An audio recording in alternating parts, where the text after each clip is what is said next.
Un saludo cordial con todos y todas que nos están acompañando, a nuestros amigos estudiantes, a nuestros amigos abogados, litigantes, académicos, profesores, fiscales, jueces, que el día de hoy, siendo para la mayoría un fin de semana muy largo, y desde estrictamente el día de ayer, bueno, se están dando un tiempo para podernos acompañar hoy, feriado, para tratar de un tema que eh, pasa por este tiempo por agua fría, ¿no? O no sale a la palestra, ¿no?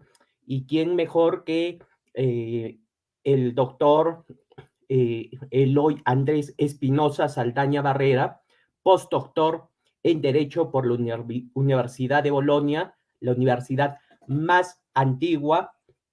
Y bueno, en mérito a este gran esfuerzo, tanto del equipo de tribuna jurídica como del discente y del docente, ¿no? Este canal, Tribuna Jurídica, tiene a bien premiar de alguna forma ese entusiasmo que siempre muestran y están muy activos en las redes sociales, en los grupos, con el equipo, para poder demostrar o poner sus inquietudes, ¿no? A, a, a nuestro conocimiento para que podamos reflejar hoy en día y en las próximas ediciones temas importantes de coyuntura, ¿no? Porque este canal estrictamente son versiones, opiniones académicas, jurídicas, más no políticas, porque nosotros no lo somos. De repente habrá alguna oportunidad en donde se invite afectuosamente a algún politólogo sobre algún tema de esa especialidad. Entonces, para no quitarle el valioso tiempo al doctor Eloy Espinosa Saldaña, a través de las redes sociales, por favor, se va a poner la persona, el nombre de la persona que ha ganado en el sorteo a través de las redes sociales, la última obra del doctor Eloy Espinosa Saldaña, que por cierto es sobre estudios sobre derecho público, ¿no? Que nos ha hecho el gran honor, porque acá, por lo menos en la ciudad de Arequipa, nos distancian unos 1000 kilómetros con el doctor, pero nos ha tenido esa deferencia de publicarlo acá en la cuna, ¿no? De la juricidad, ¿no? Esperando que vuelva a ser lo que era, ¿no? Esa verdadera cuna. Entonces, ha sido su última publicación, nos ha hecho el honor de acá trabajarlo, hacer la impresión en Arequipa y que, por cierto, ni bien llegaron a Lima, se agotaron las cajas y cajas y bueno, acá tenemos únicamente 4 libros nada más disponibles de todo el tiraje que tuvo bien tanto el maestro como Corporación Eduval poner al público en general mmm, para mejorar sus conocimientos, ¿no? Que son todos regalados, ¿no? Que han sido regalados y ahora premiando a todos ustedes. En segundo lugar, esta pequeña obra, ¿no? Intitulada El proceso constitucional de amparo en un Estado constitucional de derecho, ¿no? De mi persona, con todo aprecio para las personas que están efectuando este gran esfuerzo que podían estar haciendo otras actividades de dispersamiento, pero eh, los felicito en primer lugar. Hay que aplaudir lo bueno y criticar no para destruir, sino para mejorar las cosas que no están bien. Sin más decir, sin más comentarios, les menciono que el doctor Eloy Espinosa Saldaña nos va a hablar sobre la bicameralidad y posteriormente vamos a ir cambiando la metodología a efecto de que haya una bilateralización con todos los que participemos, ¿no? De ambos lados del mostrador. Y sus preguntas agradeceré y el doctor también con todo gusto las responderá. No las hagan llegar por las redes sociales y al finalizar yo se las transmitiré. Bueno, doctor Eloy Espinosa Saldaña, un placer nuevamente en tener esta reunión para que nos pueda ilustrar a todos sobre su experiencia de un tema que ha sido muy sensible, muy tocado, ¿no? Hace muy poco, pero por las circunstancias y el contexto, hoy en día ya se ha dejado de debatir sobre la bicameralidad. Sin embargo, estamos ya muy pronto a unas elecciones, más aún debatiendo si es que quién va a elegir o quién será el nuevo jefe de RENIEC, por ejemplo, OMPE, que son los brazos ejecutadores, ¿no? Para los procesos de elecciones. Doctor, lo dejo con todo gusto para que pueda empezar con su disertación. Muchas gracias, Carlos Mario. Muchas gracias a quienes nos están viendo y escuchando este momento y este programa que aprovecha la cobertura que nos da la canal. Va a ser transmitido a lo largo de varios días de la semana, en los horarios como ya ustedes saben, 8 de la mañana, 8 de la noche. Se va a intercalar este programa con algunos otros que hemos ido elaborando estos días. Y también va a ser colocada la versión de este programa como de los dos anteriores o los dos posteriores, depende del orden que vaya apareciendo esto. En el transcurso de la semana van a ser colocados también en algunas cuentas de Facebook y van a ser colocados también en alguna cuenta de Twitter para que todo el mundo pueda tener acceso a lo que estamos conversando. Van a surgir seguramente preguntas, en algún momento las contestaremos, veremos entonces cómo se va dando esto. Y acá hay un tema que nos toca mirar en esta ocasión, que es un tema que ha sido complicado a lo largo de la historia del Perú. Hemos ido y hemos venido, no hemos tenido una posición clara al respecto. Nuestra primera constitución, la 1823, en realidad no tenía una idea de una cámara o dos como de organización del Congreso, porque en un país como el Perú, un estado que tiene una base presidencial, se habla de Congreso. La idea del parlamentarismo viene de el rey que va y conversa, parla. Y ahí el núcleo de las tomas de decisiones más importantes supuestamente va en el Parlamento. El jefe de la mayoría o la jefa de la mayoría parlamentaria es quien asume las labores gubernamentales. Entonces, por eso se habla básicamente de primer ministro o de primera ministra, porque es quien administra la confianza que le dan sus colegas del Parlamento.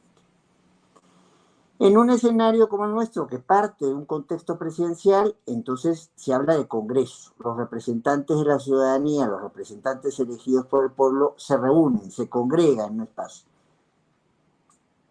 Ahora, hemos metido en el caso peruano tantos elementos del parlamentarismo como se va a conversar y se ha conversado en más de una ocasión, que tenemos una figura que cada vez se acerca más de un esquema presidencial a un esquema semiparlamentario. Pero lo que nunca ha llegado a resolverse en el Perú con claridad es si nuestro Congreso conviene tener como estructura dos cámaras o una sola. Y hemos tenido en alguna época de la historia hasta tres cámaras. En 1823 no teníamos claro qué teníamos. Copiábamos un esquema que viene del gran filósofo politólogo los hechos, aunque la carrera probablemente no hubiera sido definida así, Rousseau, que planteaba en una lógica del contexto al que venía, el contexto suizo, es un país chiquito donde la representación es por asamblea y en asamblea se decide todo, se legitima todo, entonces que el gobierno pueda ser un gobierno de asamblea. Eso era muy difícil de sostener en un país que todavía no era completamente liberado. O sea, el verdadero bicentenario, seamos claros, no es 1821, es 1824. Justamente en estos días de diciembre de 1824, y el próximo año se va a cumplir el bicentenario de eso, es que realmente hay la derrota definitiva de las tropas españolas y el abandono de casi todas ellas de América Latina. En el caso peruano, hay un castillo en el puerto de Lima que se llama el Callao, el castillo se llama Real Felipe, donde quedaron casi los refugiados encerrados, algunos españoles y alguna gente leal hasta el final a la causa española, hasta que se tuvieron que rendir en 1826 por hambre, por enfermedad. Pero ya no hay control de zonas del país en 1824. ¿No? Lo que se plantea en 1823, justamente cuando se está yendo San Martín y está por llegar Bolívar, es la idea de que todo se decide en una asamblea, hasta quien preside la república se decide en una asamblea, y eso en la práctica en un país que todavía no estaba independizado de todo no funciona. No se puede tomar en cuenta como una referencia objetiva, dura muy pocos meses, y eso se pone en suspenso, llega Bolívar, Bolívar básicamente no pelea las batallas, Bolívar es una persona que ya está muy fuertemente enfermo, él se queda en las afueras de Lima, las entonces afueras de Lima, que antes era la Magdalena Vieja, era lo que se llama Pueblo Libre, ahí está la casa donde vivía Bolívar, que por cierto, casa donde vivió San Martín previamente. Y en esa primera constitución, pues no tenemos claro, el Congreso es el Congreso, es el gobierno, y es todo el control del país. Dura unos meses, llega Bolívar, lo pone en suspenso, y aprueba la Constitución de 1826. En estas ironías de la vida, la Constitución se llama Constitución Vitalicia y solamente formalmente tiene vigencia 7 meses. Y en la práctica, ninguno. Es una típica constitución de discurso, como la primera de 1823. Cuando se habla de constitución de discurso, constitución semántica, se está dando referencia a la clasificación que hizo Lowenstein, un famoso especialista en el inicio del derecho constitucional y la ciencia política, que hablaba de que había constituciones que eran efectivas, que eran normativas, había constituciones que eran nominales, o sea, una aproximación a lo que queremos tener, y había constituciones semánticas, estaban en el papel pero no se cumplían ni se intentaban cumplir. Era una justificación de quien estaba en el gobierno para consolidar la manera en que entendía el gobierno. La Constitución de 1826 fue claramente una constitución semántica.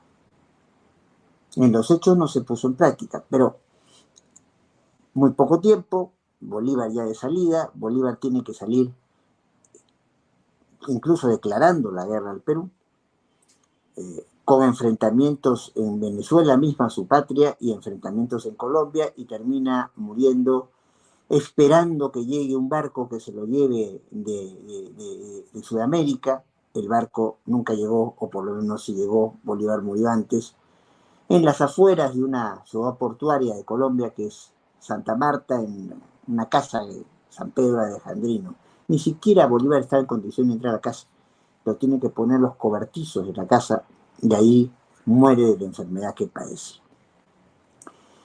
La primera constitución que realmente tenemos, que tiene alguna vigencia y que va a ser como decía un gran especialista en la historia del Perú, que es Manuel Vicente Villarán, digamos probablemente el primer constitucionalista que tenemos en el Perú, hablaba de la madre de todas las constituciones porque hay rasgos que se han repetido desde la Constitución de 1828 hasta ahora. somos presidenciales, no tenemos monarca, no hay aspiraciones de volver a tener un monarca, que es un monarca constitucional, que sí las tenía San Martín, por ejemplo. No hay tampoco un protector de la patria que asuma plenos poderes, como lo planteaba Bolívar. La Constitución de Bolívar, que hablaba de 3 cámaras, nunca entra propiamente en vigencia. Entonces pasamos de ninguna cámara de todo el poder, 1823, a 3 cámaras que nunca funcionan, que tenían un protector que supuestamente, por eso el nombre vitalicia, se quedaba durante toda la vida controlando el país, y a los 7 meses se acaba su constitución y se tiene que ir del Perú, a una lógica que se sostuvo en el tiempo de Segunda Cámara. Esa lógica de Segunda Cámara se aplica muchas veces más en el papel que en los hechos, hasta 1856, donde tenemos una situación curiosa. Hay una sola votación, pero por sorteo se decide quién va a una cámara u otra. O sea, somos bicamerales, pero con una elección que se hacía solamente para el Congreso, y después por sorteo tú ibas a ser diputado o tú ibas a ser senador. Esta constitución de 1856 es reemplazada por una constitución, la que más duró en el país, periodo muy corto. Se quitó por la constitución de 1867, periodo muy corto por la guerra con Chile, pero la constitución de 1860 formalmente dura, porque hay también el gobierno, el derrocamiento de Biringus para que llegue Benavides, pero estos cortos plazos nos quitan ya la constitución que es la que más longeva ha sido la historia del Perú, ¿no? De 1860, con estos cortes, pero hasta 1920. Esa es la constitución bicameral. La constitución de 1920 también es bicameral. La constitución de 1933 es bicameral, pero con ciertas particularidades que explicaremos después. La constitución de 1979 es bicameral, con ciertas particularidades también. La constitución que tenemos hoy vigente es formalmente unicameral, pero con una suerte de Senado encubierto en la Comisión Permanente. Y el tema es de actualidad, porque el actual Congreso, para hacer una reforma constitucional del Perú, artículo 206 de la Carta vigente, o haces en 2 legislaturas distintas, o sea, 2 años diferentes, la votación de una reforma constitucional, o consigues una votación en una primera legislatura y sometes a referéndum el cambio de la Constitución. En el Perú se han usado los 2 sistemas. Pero ahora, justamente, hace muy pocos meses, en esta legislatura que está por terminar, se hace una aprobación de un Congreso bicameral. Dejemos el unicameralismo con matices que tenemos y vayamos a una fórmula bicameral. ¿Es esto un avance? ¿No es un avance? Como hemos visto en el Perú, formalmente se ha intentado toda. Ni una, o sea, ni 0, ni 1, ni 2, ni 3. ¿Cuál es la mejor fórmula entonces para manejar la estructura del Congreso? Y aquí adelanto que no hay recetas acabadas y que mucho va a ser los matices y la funcionalidad de lo que se quiera conseguir con el Congreso. Con el Congreso, los congresos modernos, se quiere representación. Recuerden que los gobiernos siempre son la mayoría y en el Congreso están expresadas o debieran estar expresadas todas las fuerzas políticas con más importancia en el momento que se hacen las elecciones congresales. Entonces el elemento de representación es básico, porque ahí están casi todos en el Congreso, casi todas en el Congreso. En el gobierno están quienes configuran la mayoría. Por esa misma función de representación es importante que el Congreso controle, que haga control político, control de calidad de oportunidad. Me parece que está gobernando bien, me parece que está actuando bien este señor o esta señora en la función que le toca, o esta entidad en la responsabilidad que le corresponde desarrollar.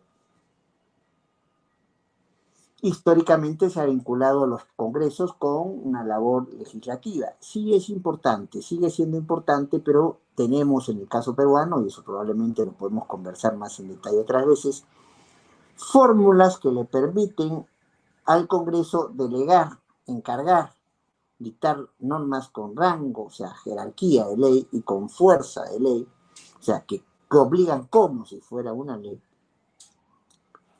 llamadas decretos legislativos, porque yo le encargo al gobierno por un cierto tiempo que regule algunos temas. Pero también hay los casos donde se ha entendido que es el gobierno quien tiene probablemente una mirada más especializada en ciertos temas, asuma la iniciativa en temas de materia económica y financiera en el Perú formalmente, pero se ha hecho uso abusivo de lo que se llaman los decretos de urgencia o de necesidad de urgencia con rango de ley. Y tenemos otras normas que en los hechos se busca que tengan el rango de ley. Esto es discutido y discutible, pero si uno va a la lectura literal de la Constitución, estoy planteando en el artículo 200, inciso 4, que se tiene que aplicar para las ordenanzas regionales, para las ordenanzas municipales, tanto de distritos como de provincias, se tiene que aplicar una fórmula de cuestionamiento que es la misma fórmula que se aplica a las leyes dictadas por Congreso. Y entre esas leyes dictadas por Congreso hay aquellas que desarrollan aspectos medulares de la Constitución, las llamadas leyes orgánicas, el artículo 106 de la Constitución peruana, y hay leyes ordinarias, ¿no? Las leyes orgánicas casi siempre van a requerir un trámite especial de una aprobación de votos especial. Y el Congreso además sirve para aprobar el presupuesto. Para eso nace un Congreso. El primer parlamento del mundo fue el inglés.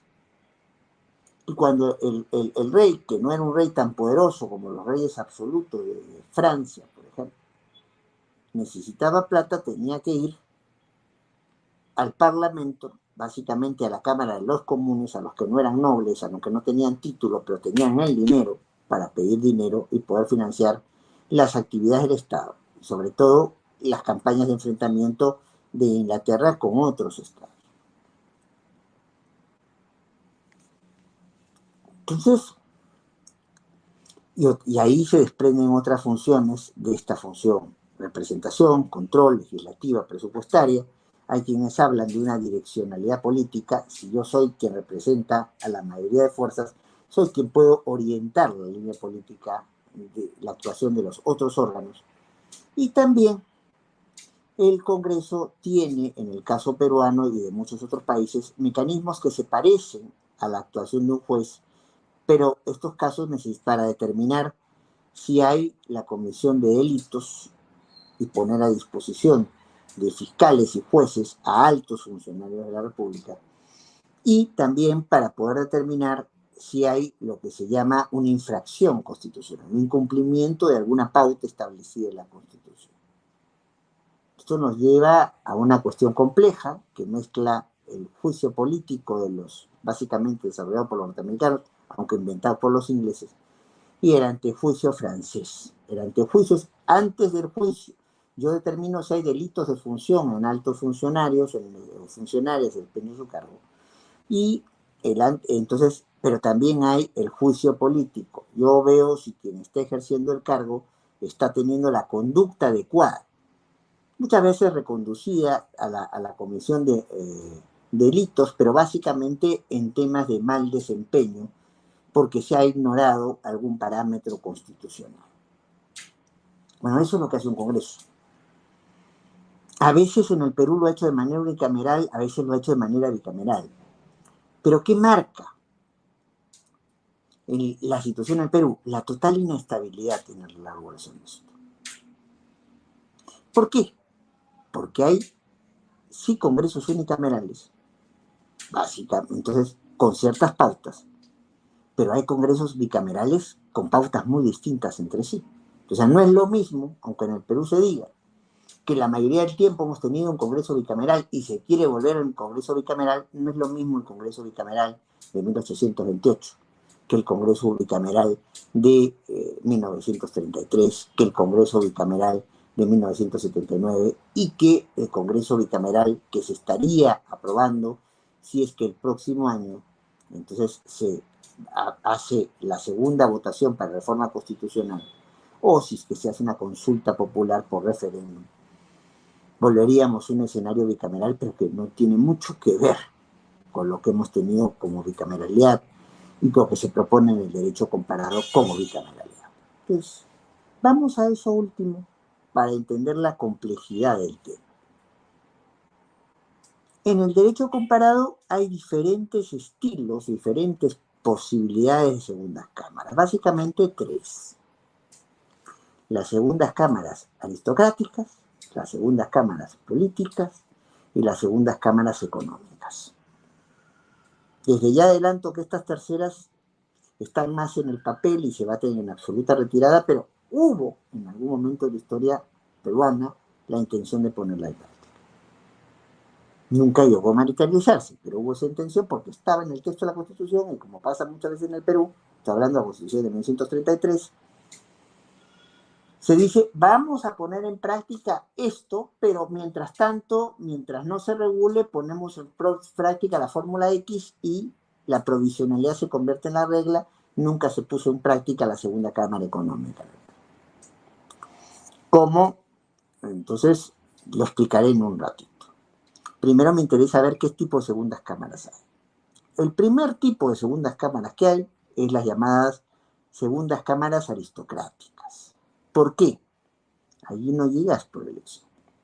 Allí llegas porque eres el representante de los nobles de un país. O llegas porque has hecho servicios distinguidos a la patria, entonces no llegas por una elección, llegas por una designación. O a tal caso, si es una elección, no es una elección popular, no es una elección de toda la población, sino es una elección de cierto sector privilegiado económicamente en su momento, privilegiado por tener más derechos que el resto. Por eso se llama aristocracia o cámaras aristocráticas, porque el aristocracia quiere decir el poder ejercido por pocos. ¿Cuál es la segunda cámara aristocrática más conocida en el mundo? La llamada Cámara de los Lores de Inglaterra. Allí están gente que es hijo y nieta de nobles y gente que se le reconoce una importancia en su papel en la sociedad. Bueno, a veces esa importancia es bastante discutible. A mí me encanta la música de los Beatles, pero que Paul McCartney sea miembro de la Cámara de los Lores, yo no sé qué aporte puede hacer al desarrollo de la vida política de Inglaterra, pero ahí está. Entonces se ha designado a mucha gente para hacer esto y entre los mismos nobles se escogen. Estas segundas cámaras aristocráticas se baten en casi retirada, cada vez hay menos países que lo tienen, y en el caso británico, todo en Inglaterra es muy peculiar,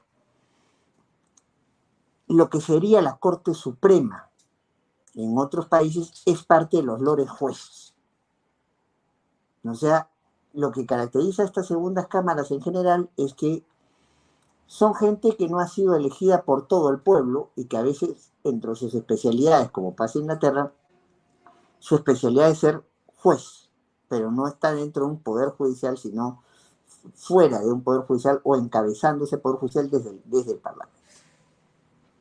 Esas son las segundas cámaras aristocráticas. No hay elección popular, a tal caso hay designación dentro de ciertos grupitos privilegiados o hay designación por quien es la figura que representa al Estado, el llamado jefe o jefa de Estado. En países con monarquía constitucional, bueno, es el señor Rey Carlos en Inglaterra, es el señor Rey Felipe en España, pero también puede ser un particular, que es un señor del cual casi no nos acordamos en el nombre en Alemania.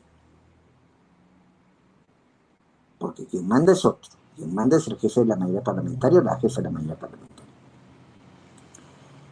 Al lado de estas segundas cámaras aristocráticas vamos a tener lo que se llama las segundas cámaras democráticas o políticas y las segundas cámaras económicas.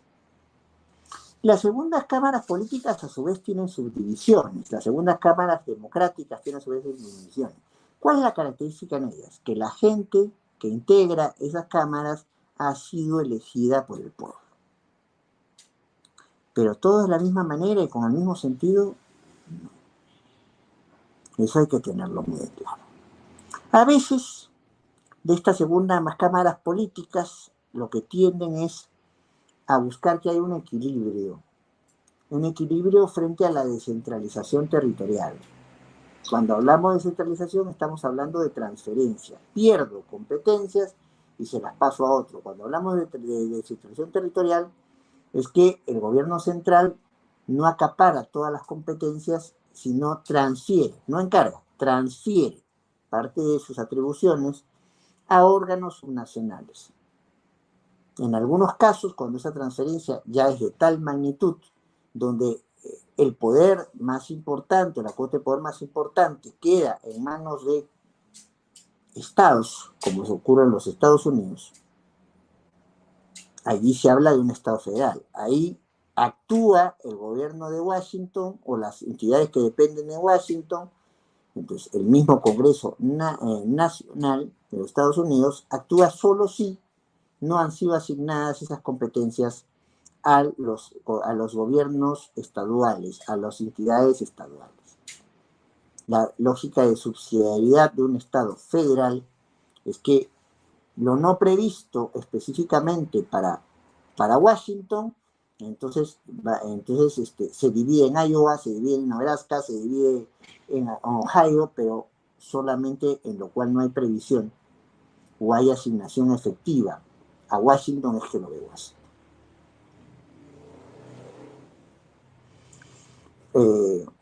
Todo está previsto para que lo vean las regiones. ¿Y qué ocurre en muchos países? Italia, España, Alemania. Entonces, Alemania tiene un federalismo muy raro, pero porque no es exactamente como el norteamericano, pero juega en esa misma línea.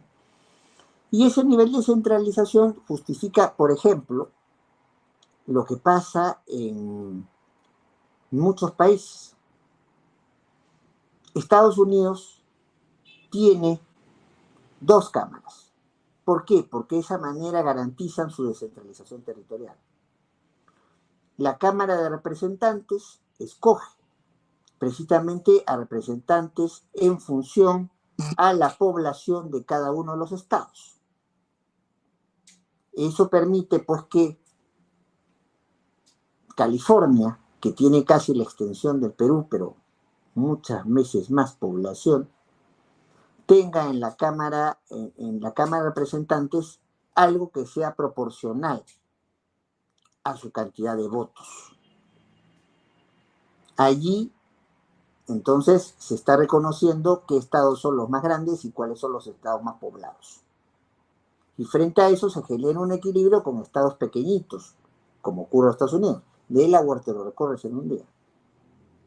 Sin embargo, California es casi del tamaño del Perú, si no más grande, y tiene 6 veces más población que el Perú. O 4 veces más población que el Perú. ¿Y cómo hacemos, pues, para que el estado grande tenga que tener o poblado tenga que tener alguna representación, pero que no aplaste con el estado chico? Sino cuál es el negocio de Delaware de quedarse con lo conjunto de los estados. Entonces, hay una cámara que representa a los estados grandes en su proporción de población. La Cámara de Representantes, en el caso norteamericano se le llama así, en Cámara de Diputados, en otras partes también se le llama, y el Senado es la Cámara que representa en Estados Unidos. En Alemania hay un poco de flexibilidad en esto, pero no importa que sea un estado grande o un estado chico, tengo 2 senadores. No importa que sea Hawái, que es relativamente chico, no importa que sea la Delaware, que es muy chico, y no importa que sea California, que es más grande que todo el Perú. Todos tienen 2 representantes. Así, el estado grande no se traga al estado chico y el estado chico no está de adorno. Chico en extensión o chico en población o chico en las 2 cosas no está de adorno. Esas son segundas cámaras políticas descentralizadas. En el más o menos descentralizadas, mientras más o menos se dé esta descentralización territorial. Pueden ser segundas cámaras federales, pueden ser segundas cámaras. En Italia se habla del Estado regional. En España se habla del Estado de autonomías, y ya vemos que algunas zonas de España incluso juegan con una lógica independentista bajo catalanes. vascos y catalanes van a tener en el Senado el reflejo para poder equilibrar al poder que tengan los estados grandes y estados chicos.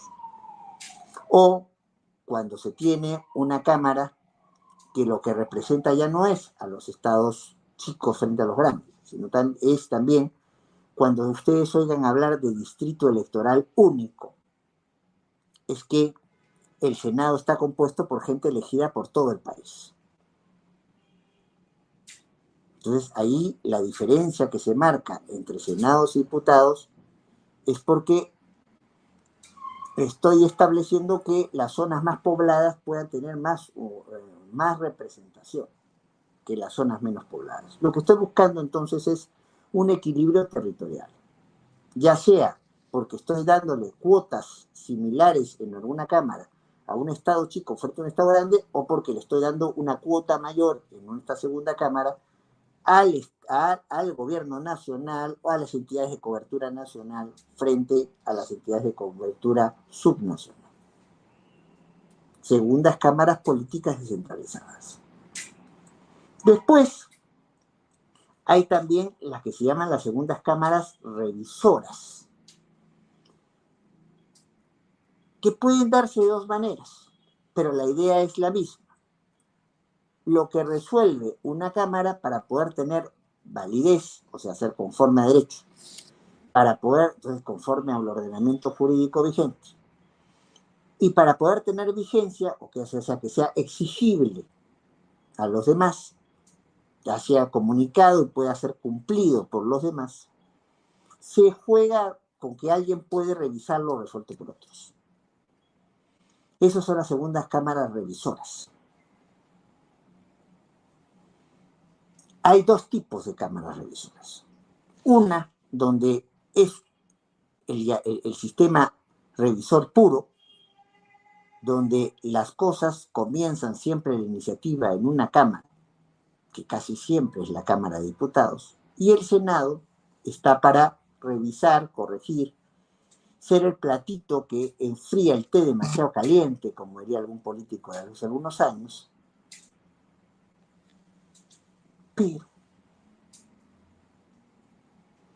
también existe la situación que teníamos en la Constitución del 79, cruzada. Hay temas donde la iniciativa la puede presentar diputados y hay temas donde la iniciativa la puede presentar senadores. Lo que sí es obligatorio es que haya el cruce, lo que se llama la situación de revisión mixta. No cualquiera de las dos cámaras puede tener la iniciativa, pero lo que haya visto esa cámara tiene que ser revisada por otro. Si no, no es válido ni es vigente. Si no, no está hecho conforme a derecho y no estamos obligados a aplicarlo. Y luego, dentro de las cámaras políticas, tenemos a las cámaras con asignaciones específicas. Algo de eso teníamos en la Constitución de 1979. Y algo de eso se está planteando también en la propuesta de reforma constitucional, que ya está a mitad de camino. Tiene la media aprobación y veremos si algún día consigue la segunda aprobación, ya sea dada por votación popular o por votación del mismo Congreso. ¿Qué se plantea? Que haya ciertas tareas que solamente pertenezcan a una de las cámaras. Estamos hablando de segundas cámaras con funciones excluyentes. En estos casos, por ejemplo, altos funcionarios eran nombrados solamente por el Senado o ratificados por el Senado. Diputados no participaban de esa discusión. En esas segundas cámaras excluyentes, controles de tipo político, como la interpelación de ministros, la censura de ministros, no corría por el Senado, corría solamente por diputados. Y también, obviamente, si ellos hacían ese tipo de control, los únicos que arriesgaban su sitio por una posible cuestión de confianza, significaba se me van todos, aunque quedara el presidente o la presidenta, en el caso peruano, no en otros esquemas. Era pues que hay cosas que ve senadores y solo ve senadores, y hay cosas que solo ve diputados y únicamente diputados.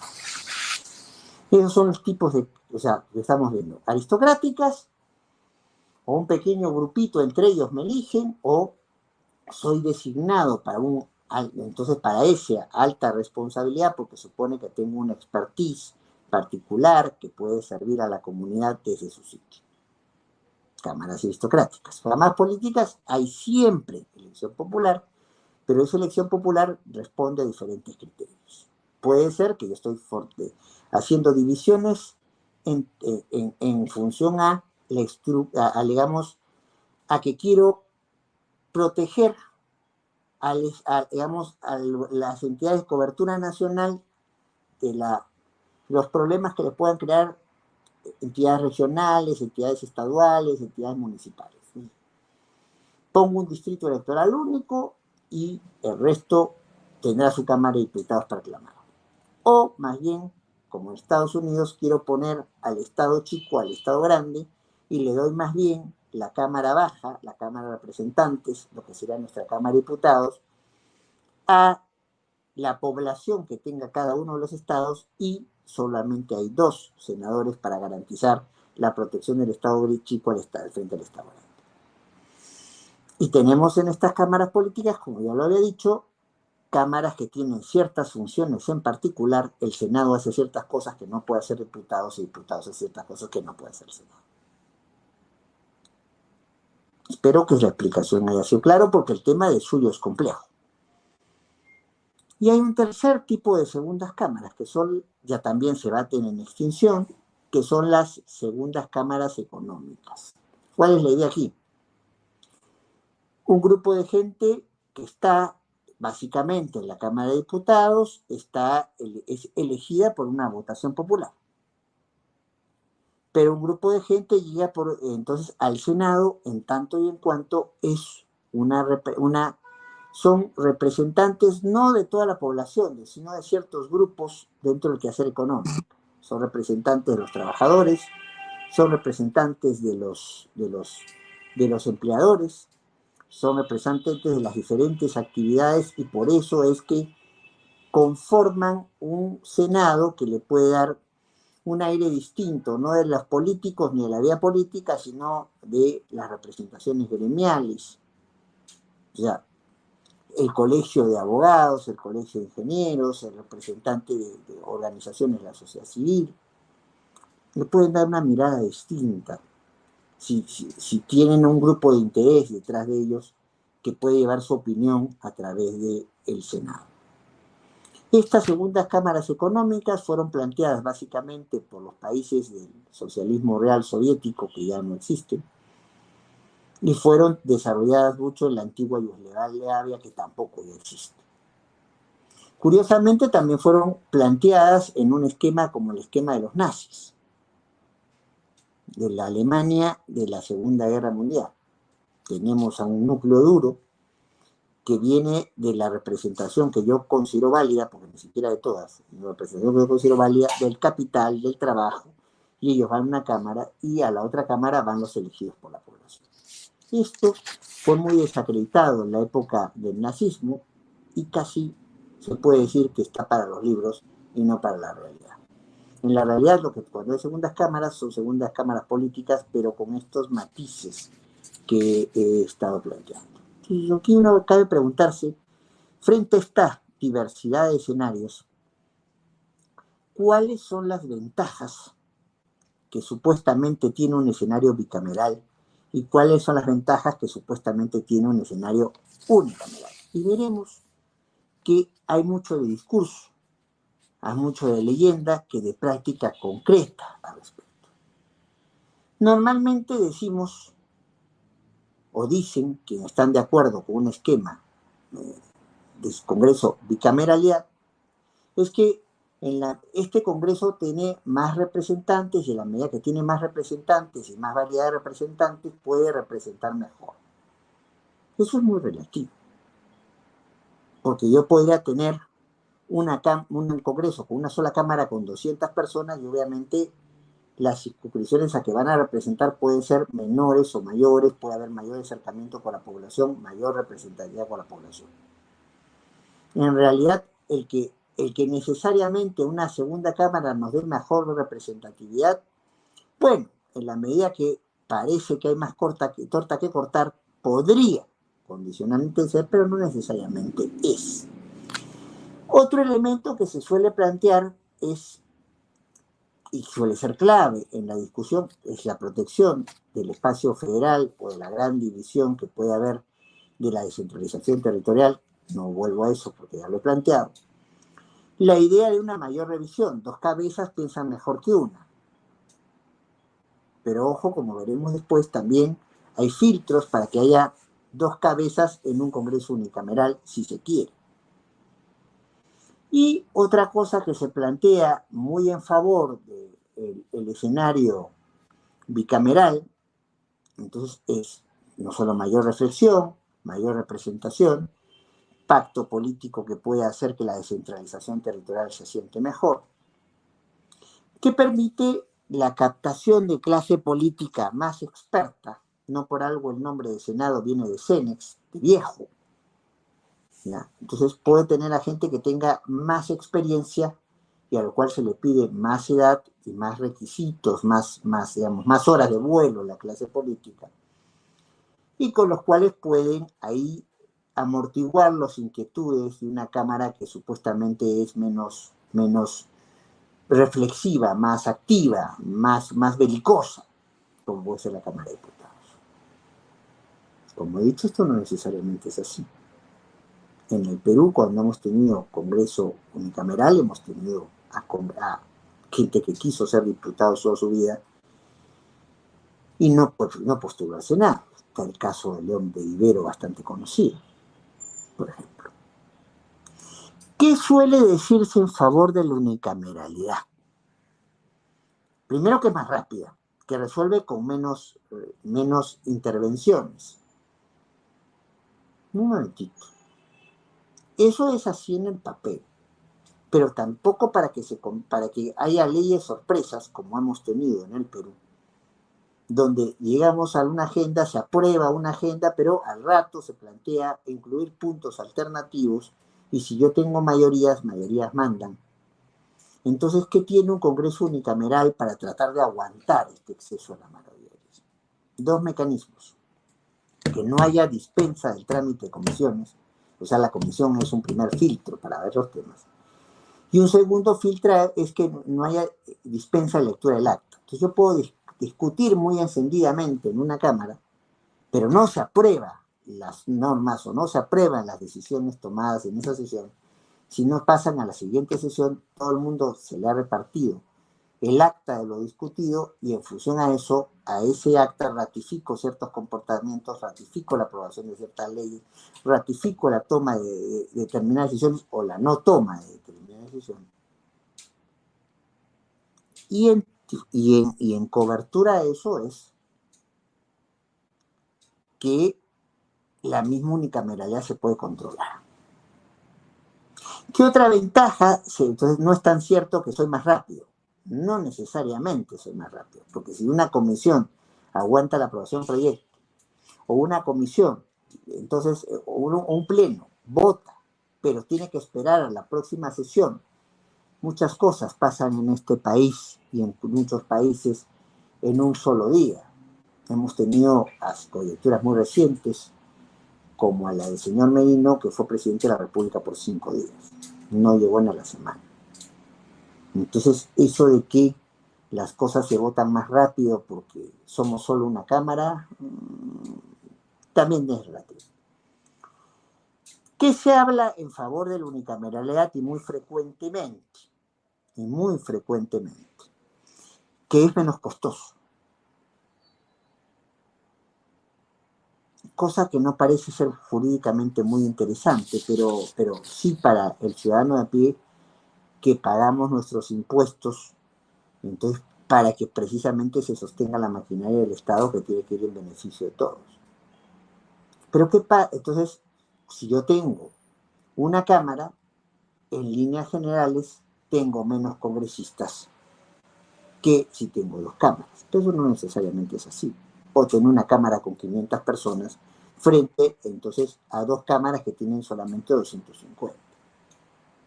Suele pensarse que mientras menos congresistas haya, eso es más propio de una sola Cámara y eso es más propio para llevar a un Congreso menos costoso. No es cierto.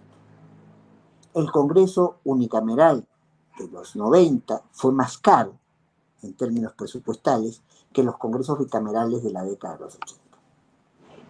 Va a depender mucho cuánto le pagas a los congresistas, va a depender mucho cuánto le pagas al personal, va a depender mucho cuánta inversión hace el Congreso en su propio funcionamiento, para ver cuán costoso es el Congreso, más que si tiene una o dos cámaras. Pero hay siempre la tentación de pensar que cuando el Congreso tiene dos cámaras es más caro y cuando tiene una cámara es más barato. Así como hay la tentación de pensar que hay muchos políticos que quieren perpetuarse en el cargo y para ello les conviene que exista una segunda cámara para postular allí, estar jugando a pasar de una cámara a otra, sobre todo en países donde no se permite la reelección parlamentaria, como hasta hoy no ocurre en el Perú. No hay reelección parlamentaria. Se quiere que vuelva con el proyecto de reforma constitucional, pero hasta hoy no hay la posibilidad que estoy en el Congreso por los supuestamente 5 años que se me nombren y después postulo para 5 años en ese mismo sitio. Me he encariñado tanto con el escritor y no me quiero mover. La aplicación también relativa a esto.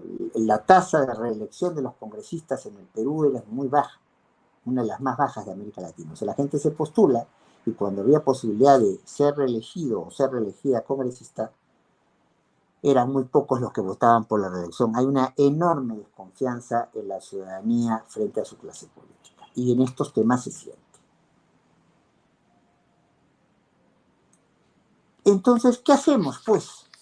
¿Qué hacemos en una historia como la del Perú? Que hemos prorrogado prácticamente todo. Ya hemos dicho que en 1823 todo el poder estaba en una asamblea. Todo estaba junto, mezclado en la asamblea. Y esa constitución, con la mitad o más de las 3/4 partes del país ocupado por tropas españolas, se aplicó todo y nada. La constitución aquella fue aprobada en 1823 y entre fines del 23 y principios del 24 estaba viniendo Bolívar y la pone en suspenso. Bolívar, antes de irse del país, aprobó una constitución copiada de la fórmula napoleónica, como hay que decirlo con toda franqueza, muchas cosas de Napoleón inspiran al quehacer de Bolívar. Y se planteaba no una, no dos, sino 3 cámaras. Tampoco tuvo vigencia una constitución llamada, curiosamente, vitalicia, la 1826, que duró formalmente 7 meses de vigencia. No lograron instalarse estas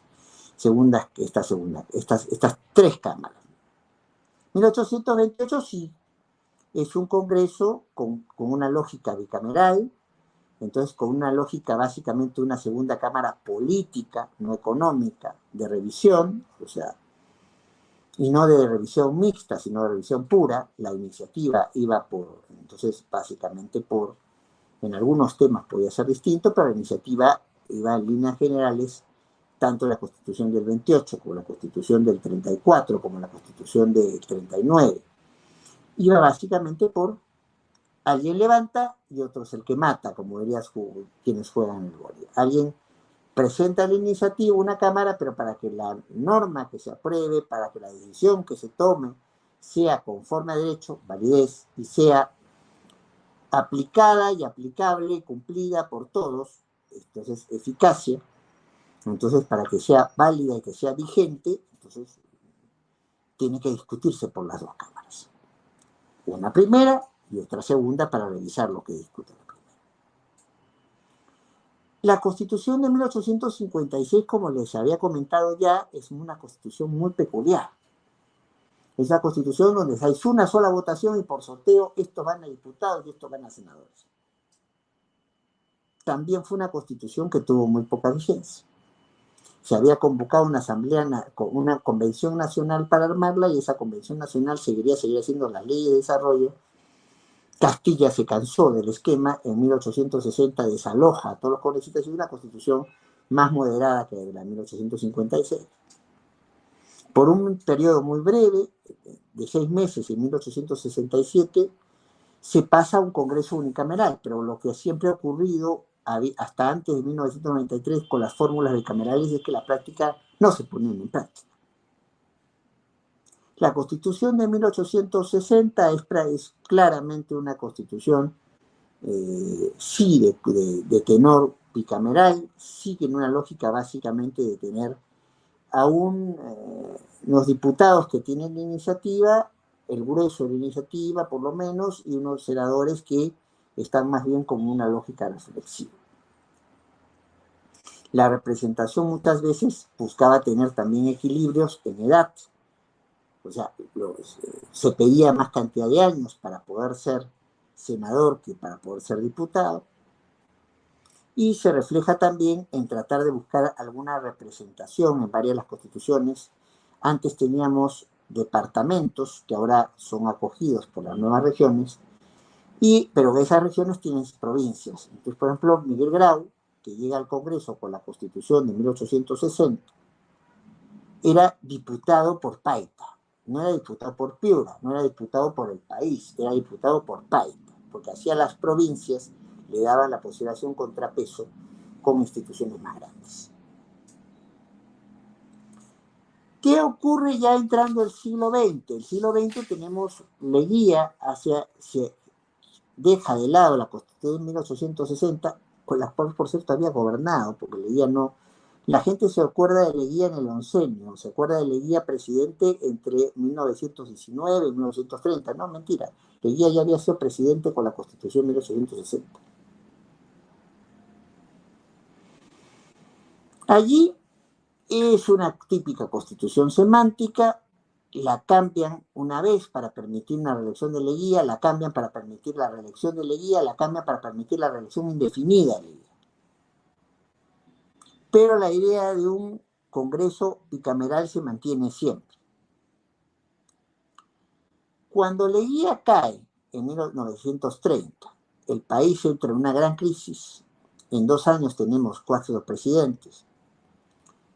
Y la salida de la crisis es el gobierno de Sánchez Cerro y la convocatoria a una nueva constitución de 1933. En el tema de la bicameralidad tenía una particularidad.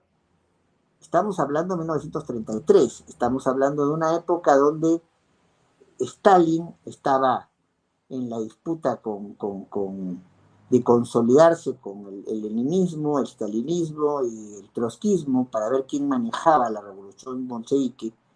Pero si en algo estaban de acuerdo los 3 grupos es que el Senado tenía que ser un Senado que les llamaban ellos funcional, donde estén no los políticos, sino el representante de la empresa, no los políticos, sino el representante de los sindicatos, no los políticos, sino el representante de otros gremios que no sean sindicalizados. Allí, ¿cuál es la diferencia con una cámara aristocrática? Se preguntarían ustedes. No, la cámara aristocrática no los elige nadie, son nombrados. En la cámara, en esta idea de las segundas cámaras económicas es que se elegía gente para representar al trabajo, se elegía gente para representar a la industria, se elegía gente para representar a las diferentes manifestaciones del país. ¿Qué ocurre? Por eso nuestras constituciones hay que muchas veces comenzarlas a leer por sus disposiciones finales y transitorias. Como este asunto de nombrar senadores en una lógica autodenominado Senado funcional no es fácil. No es fácil. Tengo que ver qué es lo que pasa. Entonces, para poder armar sendos procesos electorales en todo el país, ¿qué se dice? Mientras tanto, mientras no haya Senado funcional, va a haber un distrito electoral, entonces, que va a apoyar más y fortalecer más a las grandes ciudades.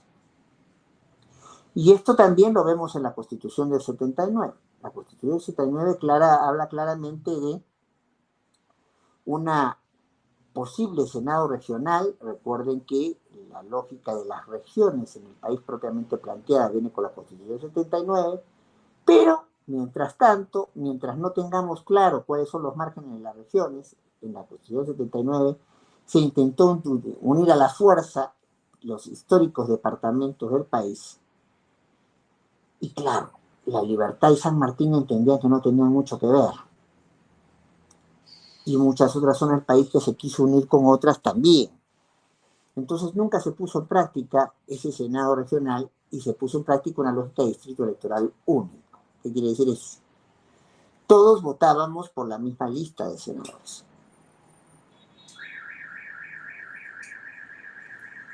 ¿Cuál es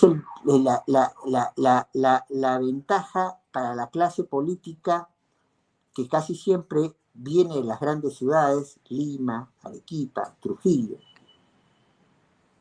La ventaja es que si es un distrito electoral único, ¿a quién conoce más usted? ¿Al político o a la política de Madre de Dios? ¿O al político o a la política de Lima?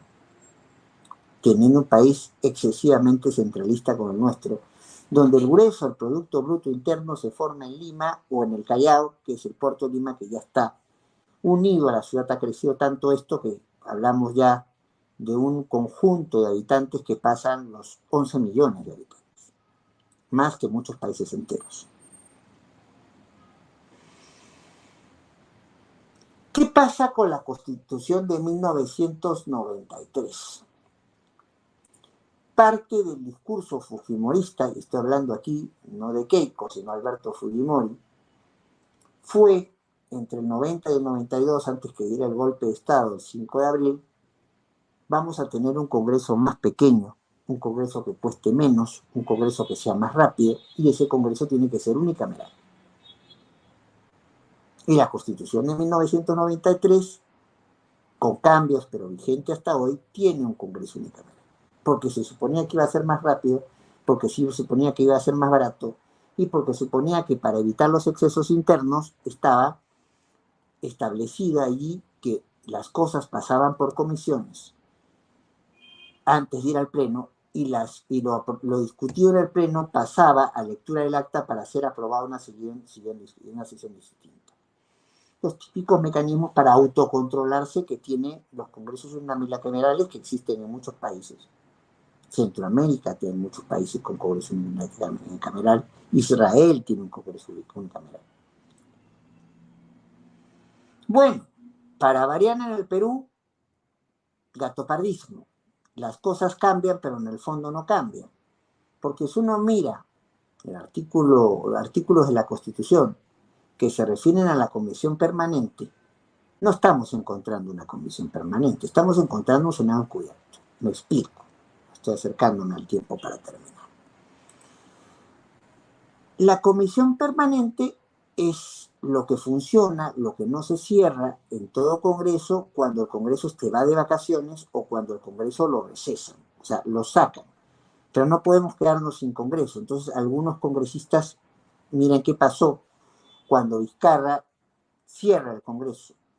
Bueno, hubo un grupito pequeño de congresistas que siguieron haciendo su trabajo. Para eso se crean las comisiones permanentes, que permanentes formalmente no tiene, es la permanencia mientras el Congreso se fue de vacaciones y la permanencia mientras el Congreso ha sido recesado. Pero aquí se entendieron al permanente al revés. Le asignaron funciones que son todo el tiempo para la comisión permanente. Entonces, si hay funciones, por ejemplo, la elección de altos funcionarios que todo el tiempo, por más que el Congreso sea unicameral, se ven exclusivamente en una comisión permanente, ¿no tenemos acaso un Congreso, un Senado encubierto? Esa era la posición que asumió en algún momento Bernales, por ejemplo, y ha fallecido, un constitucionalista, un politólogo importante en el Perú. ¿Y qué es lo que se viene ahora? Al no usar, sobre todo el Congreso fujimorista, no usar estos mecanismos de autocontrol y poder aparecerse con dispensa de trámite de comisiones, a cambiar la agenda del Pleno, sacar leyes sorpresas y evitar que estas leyes sorpresas esperen a una lectura del acta para que se dé otra sesión. No, dispensa de la lectura del acta y podíamos tener normas como la que se aprobó de la ley de amnistía, la autoamnistía.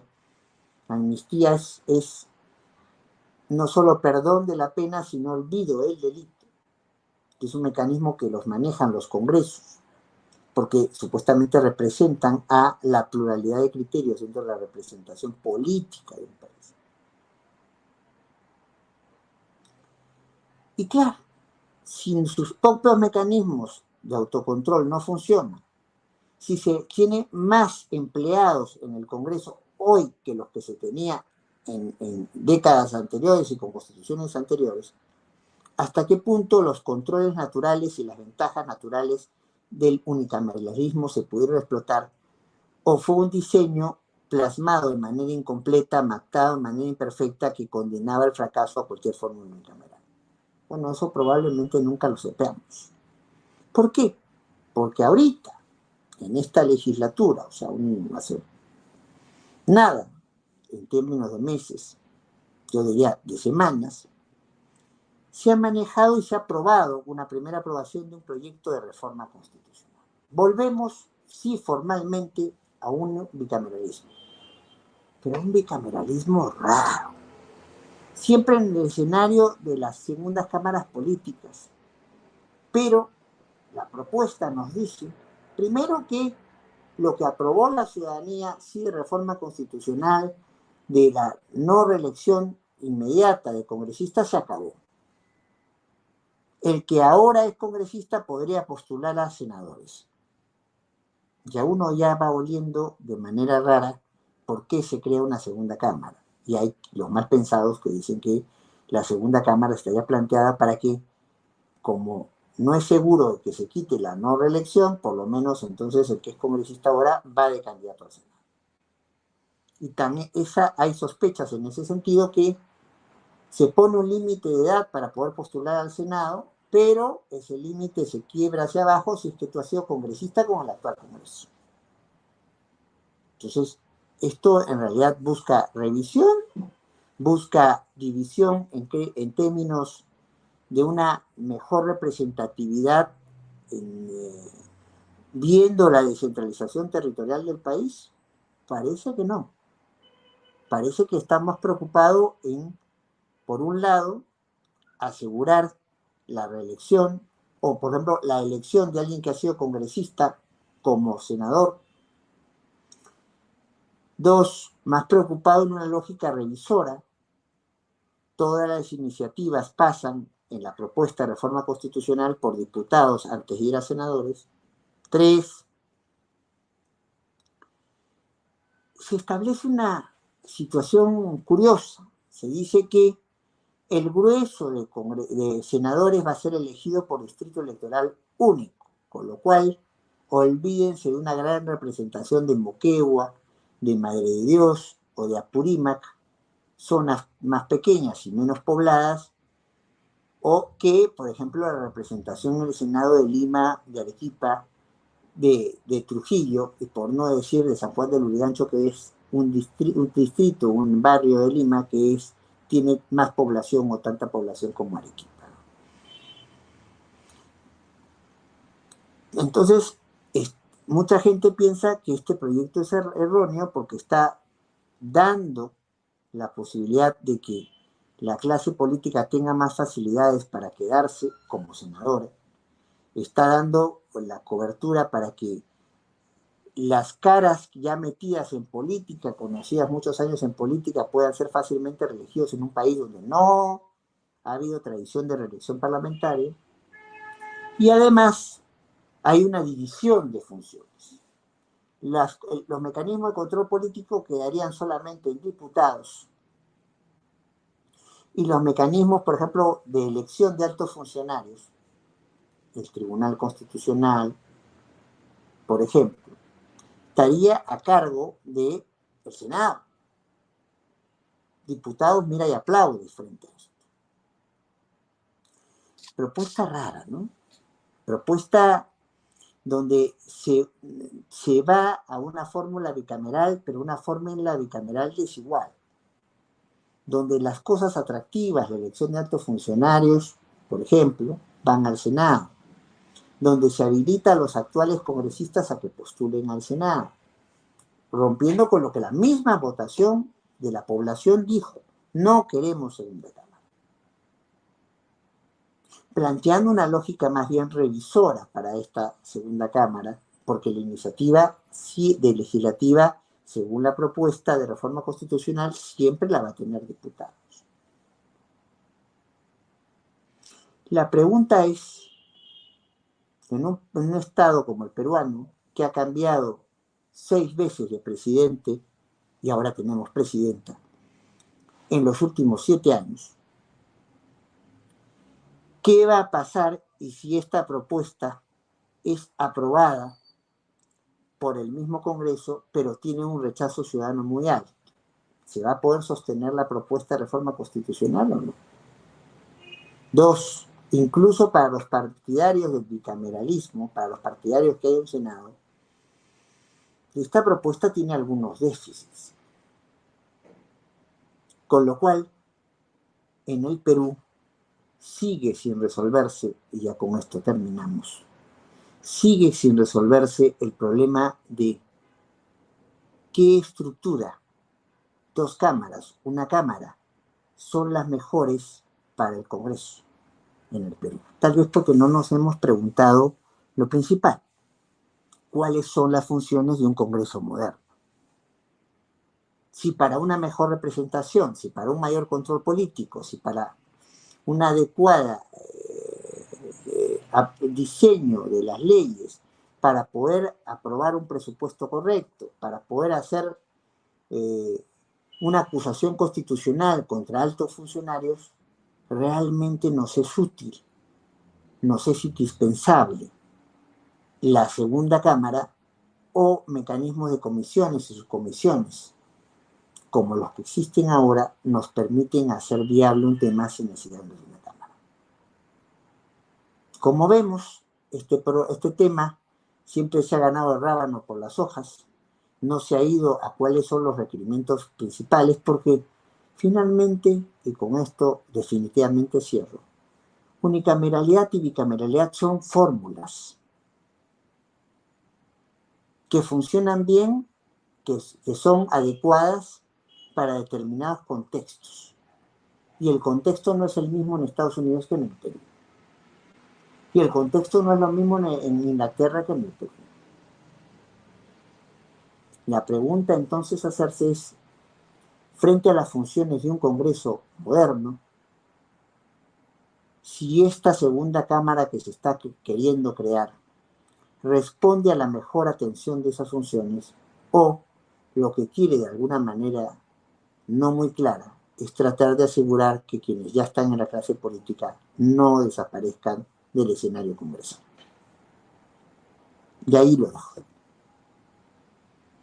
No sé si ya se han recogido algunas preguntas o se nos van a hacer llegar algunas preguntas después, pero como siempre, en este y en otros programas quedamos abiertos a la disposición de seguir presentando elementos para la reflexión, seguir presentando elementos para el análisis y eventualmente comenzar a tener programas en los cuales parte de ellos se dedique a contestar preguntas o tener programas específicos donde no se va a exponer, sino se va a contestar preguntas que provienen de todos los que atentamente nos sigan en directo cuando se está grabando esto o nos sigan en el paquete intercalado que vamos a tener a partir de las próximas semanas de los temas que aquí se toquen.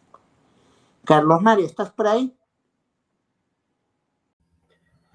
Muchísimas gracias, doctor Eloy Espinosa Saldaña Barrera, por darnos esta clase magistral, como siempre lo viene haciendo. Y bueno, este tema no solamente es un tema histórico, sino que es un tema que da para debatir desde desde todos los vértices, ¿no? Y es necesario que, bueno, tanto jóvenes, letrados, ¿no? Estemos vigentes en algo que siempre nos puede estar afectando en la vida cotidiana de nuestro Perú. Bueno, muy agradecido y hasta una próxima edición. Muy buenas noches.